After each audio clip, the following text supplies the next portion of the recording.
So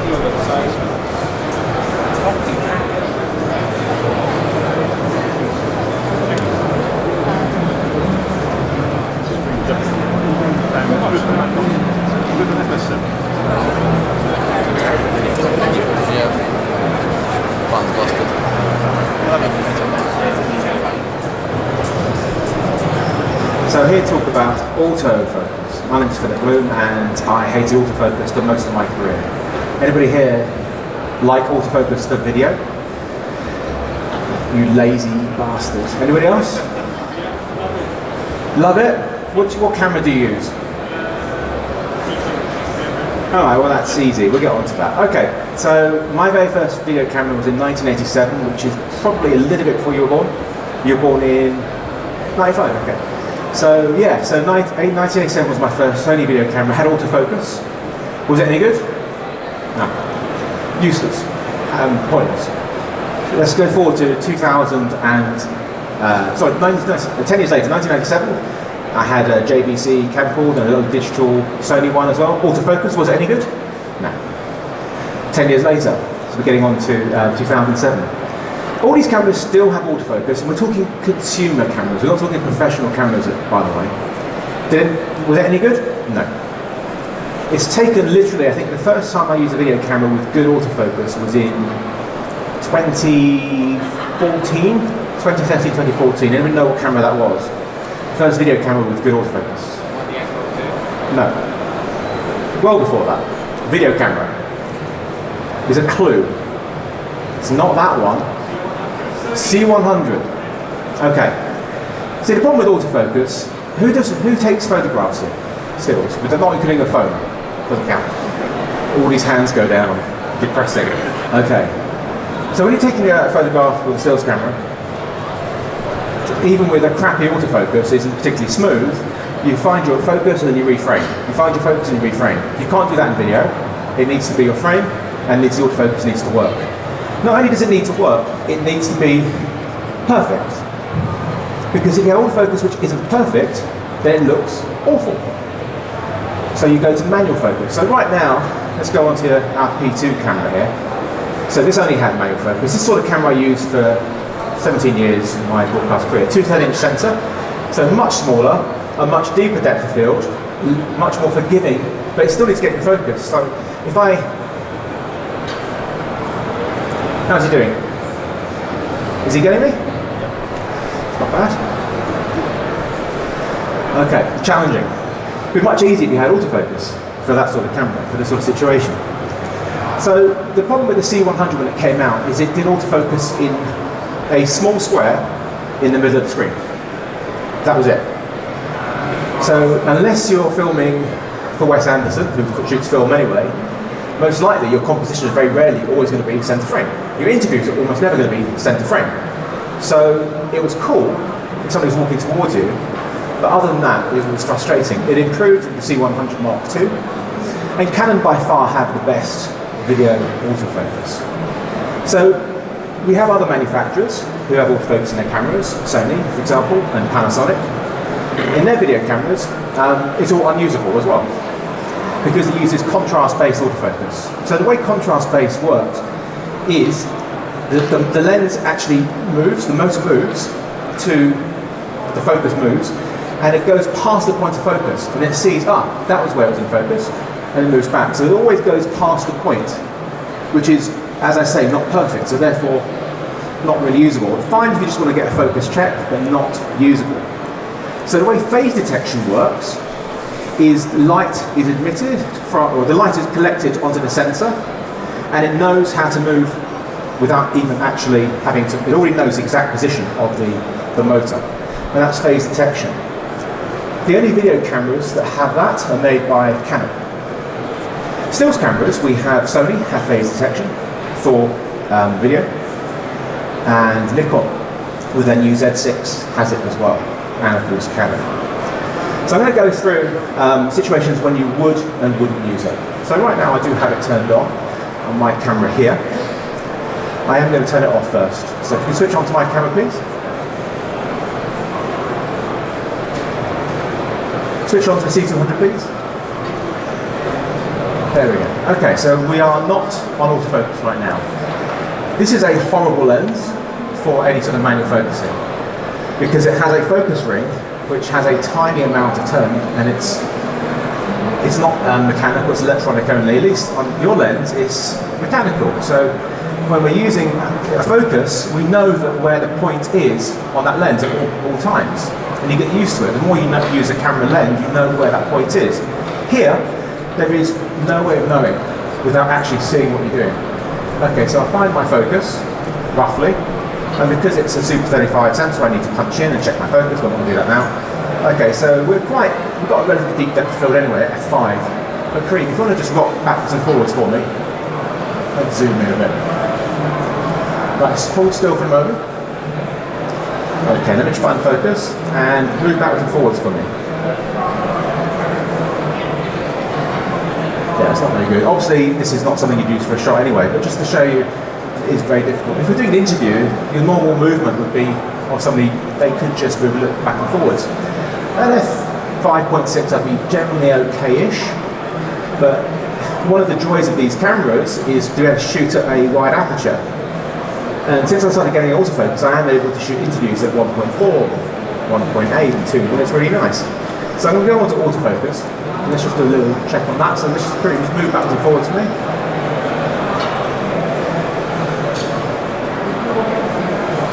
It's pretty good. You can stop doing that now. Okay, so I'm just going to go through the settings that you need to understand. This is one of the better lenses for Canon, and this has got something called an STM, so it's a silent stepping motor. Most of the Canon lenses are very noisy when they're doing autofocus. If you've got a camera on a microphone you're trying to record sound on, not for an interview, but just normal sounds, it will be awful. But this is one of the better ones, but as I say, it's quite a cheap lens, but it does work. So I'm going to go into the settings for autofocus, which is somewhere down here. Where is it? Okay, here we go. So continuous is what you're after. One of the better things, if you're using a proper manual cinema lens, which is how you often shoot things anyway, I use autofocus probably about 15 to 20% of my shooting. So I'll explain a little bit more about that in a second. But the really nice thing about this has got a dual pixel focus, it's called. Even if you have a manual focus lens on it, it will tell you when you're in focus, even if it can't move the motor, which is really nice. But I am actually using my focus, so we're going to do it. So we have continuous, which if you turn it off for a second, let me just show you. Let's see if this works. No, alright. So continuous autofocus is what we're after. Frame size, we have the speed. It's still it's really quite slow, quite fast, and we didn't keep it in there. So let's bump it up a bit to +2, and our responsiveness to +3. Let's have a look and see how we're doing this one. Go for it.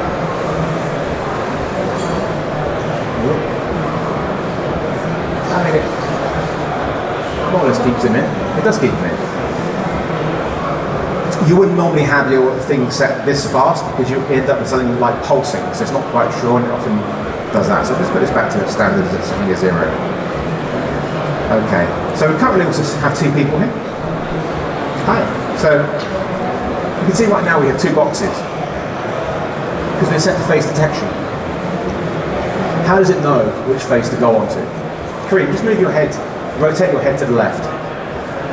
Turn your head away, face that car. So we lose it, because it's face detection, the box loses on this bit. So move it back, and it picks up, in theory, in a second now, 2 faces. Use the joystick, we can switch between the person who's the most important person to keep in focus. Because obviously it can't keep them both in focus if they move off, if they're on different planes. It's literally impossible. So that's quite useful to have. And the other thing we can have is focus speed. Face detection is what we want. So face detection is great. And you can turn it off, and then you lose. So we can actually just move it to a point we want it to be in focus, or touch the screen. And now move around a bit for me, Kareem. So it's not as good. Just keep moving backwards and forwards like before. There we go. It's alright, but it's not face tracking. So the way I tend to have it, if I'm obviously doing interviews, it's going to be face detection on, face priority. Face only means no matter what happens, grab your phone actually out of your pocket. So I want you to hold the phone up in front of your face towards me. It's moved onto it. Interesting. Not supposed to do that, but face priority. But most of the time it will keep, on face only, it will generally keep it at so you can't recognise your face anymore. Pop it down. There we go. And bring it up again. Okay, the other mode we've got is tracking. Keep it out for me. Turn it on to face tracking. It's a tracking. So I now have a tracking icon. I can tap while it's been focused. Now I want you to move that phone around. Wave it around. Didn't do very well, did it? Let's turn off the face tracking. Menus. Face tracking off. Let's try that again. So come show me the phone, so hold it still. Let's just get the tracking mode on. Like that. Find the phone. Now move it around. It's not perfect. It's a very small object though. So if you had something bigger, like, it's not bad, my camera, don't drop it. You need to move that around. I'm using this in a bit, so don't drop it. Right. Hold on, let me just let's find the point on it. Hold still. There is it. Right, now move it around. That's not bad. That's pretty good, right? Okay, we can get you to come out of the way for a second. Now I'm going to get you to stand up for me. I'm going to do some walking towards camera. So, I'll get you to stand probably about between my okay for a moment. You can take a break at the bench. So come stand about here for me. I'm going to walk towards the camera. Let's get it.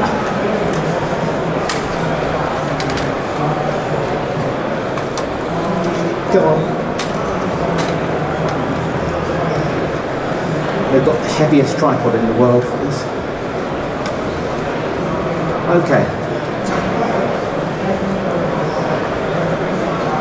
This is kind of one of the other times I use focus the most, is if there's an person coming towards me for B-roll stuff, or A-roll. To actually keep it in focus is very difficult, so let's try to walk towards me. Whoops, I wasn't ready. It's alright. Yeah, go back again. I should put my glasses on as well. I can't see anything. I am. Okay, and now move forward. And back again. Walk backwards. Not easy. Let's try and autofocus. Definitely, the older I get, the more useful autofocus becomes. And now walk towards me. Back. There you go, I could do it being higher. Let's come a bit higher.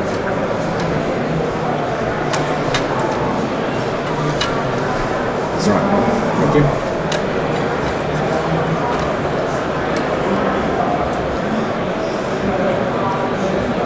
Let's try that again. Okay, right. So do that. Now come towards me.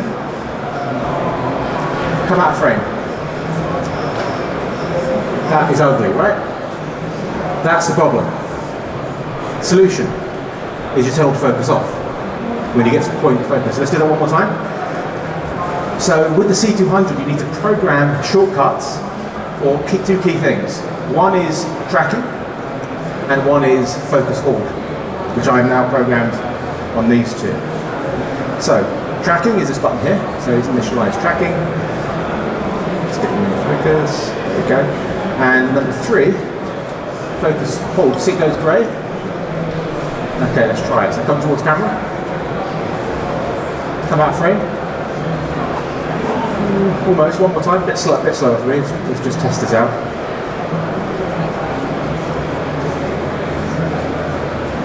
And off we go. Go out frame. There we go.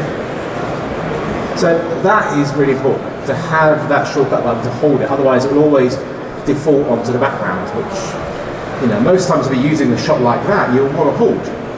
So So the exit frame, you're never going to cut straight off. You want to halt. So that is one of the most important things. And they all have this. The cameras all have a focus hold button.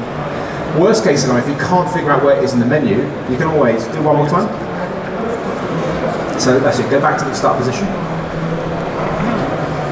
This is probably the worst way of doing it. I'm going to try it anyway. Do that. No, it's because the focus is off right now. There it goes. Okay, now come towards me. And exit frame. Trying to turn it off on the switch, which is hard. But yeah, program a button on the side and you'll get great results. Any questions about the C200 before I move off of it? You can sit down for a second. It works really well. It's the best autofocus ease of use because of the touch screen. Now the C200, yeah. I understand you said that you is something coming towards you. Yeah. When do you get a situation where you don't do it, where if you're keeping the subjects moving around, yeah, then it means the background is breathing in and out too much? Well, it depends what you're trying to get. If you're trying to keep that subject, basically saying you'll get breathing, but if you want to keep your subject in focus, it will breathe if you're doing manual focus anyway. If you were trying to keep that person in focus. Wouldn't you just say, you know what, cut your losses and just make it so you don't It depends on how wide your frame is and what you're trying to capture. If it's a presenter talking to camera and they're walking around and showing stuff, they need to be in focus the whole time. So yeah, you are. I mean, you can see all the time when you're watching TV or movies, and especially at larger apertures at night, you can see the bokeh changing all the time. Most of the time you don't notice it because you are watching the person talking. It's only eagle-eyed people like us would actually see it. But no, you'd want to keep it in focus. This is the joy. So the other times I use autofocus is out of pure laziness, just for B-roll. I'm just getting shots out and about, and I just touch the screen and think I want to be in focus. It's not moving. Touch the screen, it's in focus. Touch the screen, it's in focus, rather than punch in, yeah, good, pull out. That's how you normally do it. If you're using a proper cinema lens, TV lens, it's much easier to get focus, because it's a parfocal lens, and so no matter where you are, you've got your back focus set up, you crash in, you get your focus, and you pull out, and it'll be in focus. You can't do that with SLR lenses. So you need to have a cinema lens or a TV lens that has that for manual focus. But obviously if you've got a prime lens, then you won't be able to punch in anyway, so you're down to your magnify. Hence autofocus can be really, really useful. It doesn't always work. So we were doing a shoot a couple of weeks ago, and it was struggling, wasn't it, on the long lens? I think it was when it's a really bright background, it sometimes had issues, which was interesting. So it doesn't always work, and a number of times Sarah had to switch to manual focus to keep me in, because it kept going off. So it's not perfect, and a lot of the issues are down to the lenses themselves. So a lot of the Canon L series lenses aren't as good as the cheaper lenses for doing autofocus for video. So if you have the older ones, the newer ones with the STMs on them, much, much, much better, but not as fast generally. Yeah, that's the C200. Any more questions on the C200? Oh yeah, so the other camera, the C300 Mark II, has the same autofocus as this, but it doesn't have a touch screen. So it's difficult. You have to use the joystick to move around and do stuff. It's a bit slower. You can buy this screen to use on the C300 Mark II. Even the C700 full frame has the same autofocus if you have the EF mount on it. So it is by far the best autofocus for video cameras. Alright, we're going to move on to stills cameras. If there's no more questions on video cameras. No more questions?